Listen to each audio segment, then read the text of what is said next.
Lula, que passou quase 2 meses dos 9 de desgoverno fora do Brasil, viajando com sua mulher deslumbrada e torrando o dinheiro dos pagadores de impostos em hospedagens caríssimas, esteve agora em Cuba para um evento de ditadores e simpatizantes. Lá, ele resgatou toda a ladainha, toda a cantilena típica de DCE, condenando os embargos americanos pela miséria causada pelo socialismo do seu falecido companheiro Fidel Castro.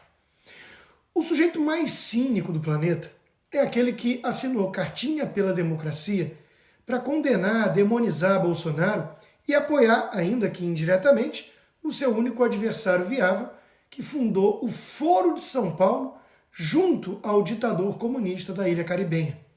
Lula idolatra o regime nefasto assassino que escravizou milhões de cubanos desde sempre e foi lá, uma vez mais, prestar homenagem ao regime e culpar os Estados Unidos pelo inferno socialista. Seria o caso, então, de resgatar relatos de como é ou era viver nesse paraíso dos petistas. Eu li vários livros sobre esse assunto, tem uma sessão inteira sobre Cuba, mas eu recomendo em especial Contra Toda Esperança, de Armando Valladares, que passou 22 anos no Gulag das Américas, um preso político de Fidel Castro, submetido ao tratamento mais desumano possível. Valladares nunca sucumbiu, pois ele tinha Deus como guia. Ele mesmo relata, era só chamar o comissário político e dizer que queria ir embora para que tudo mudasse no mesmo instante. Mas isso significaria rendição incondicional. Ele continua. No entanto, salvaria minha mãe, me salvaria, e tudo seria mais agradável. Mas, depois, poderia escapar da minha consciência, do meu próprio juiz, do ser íntimo que me reprovaria sempre por ter agido de maneira contrária às minhas ideias e critérios, mesmo tendo sido sobrepujado pela dor e a angústia? E ele mesmo responde, novamente, recorri a Deus e me confiei a Ele, a sua infinita sabedoria, pedindo-lhe que me escutasse. E como sempre, me escutou.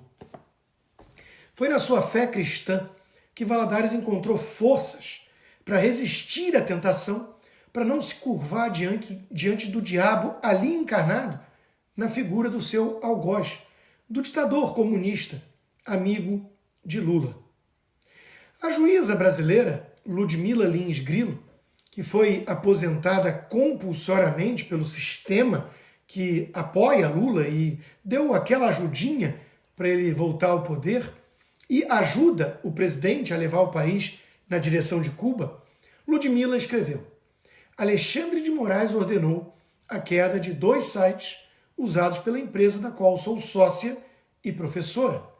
Podem tirar minhas fontes de renda, meu cargo, minha liberdade e até a minha vida, mas jamais a minha dignidade em letras garrafais. Eu só tenho um a quem agradar, e a ele toda a honra e toda a glória. Fecha aspas. Sua fibra também vem da sua fé em Deus. Não é algo incomum. Pessoas desprovidas dessa fé costumam sucumbir muito mais rápido, ceder logo em nome do pragmatismo e contemporizar com o inimigo.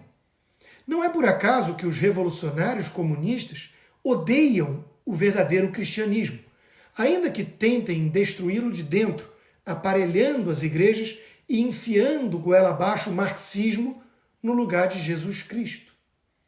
São vários relatos de dissidentes fuzilados no paredão cubano, a mando de Che Guevara e Fidel Castro, que estufaram o peito e gritaram toda a sua fé em Deus no momento final de suas vidas corajosas. O melhor resumo que existe para o fenômeno do comunismo assassino poder prosperar foi feito pelo dramaturgo Alexander Solzhenitsyn, autor de Arquipélago Gulag, o relato sombrio daquele inferno soviético. Ele diz: há mais de meio século, quando eu era criança ainda, lembro-me de ter ouvido várias pessoas mais velhas oferecerem a seguinte explicação para os grandes desastres que aconteceram na Rússia. Os homens se esqueceram de Deus. É por isso que tudo isso aconteceu. Desde então, ele continua, passei quase 50 anos trabalhando na história da nossa revolução. No processo, li centenas de livros, coletei centenas de testemunhos pessoais e já contribuí com 8 volumes para para o esforço de limpar os escombros deixados por aquela agitação.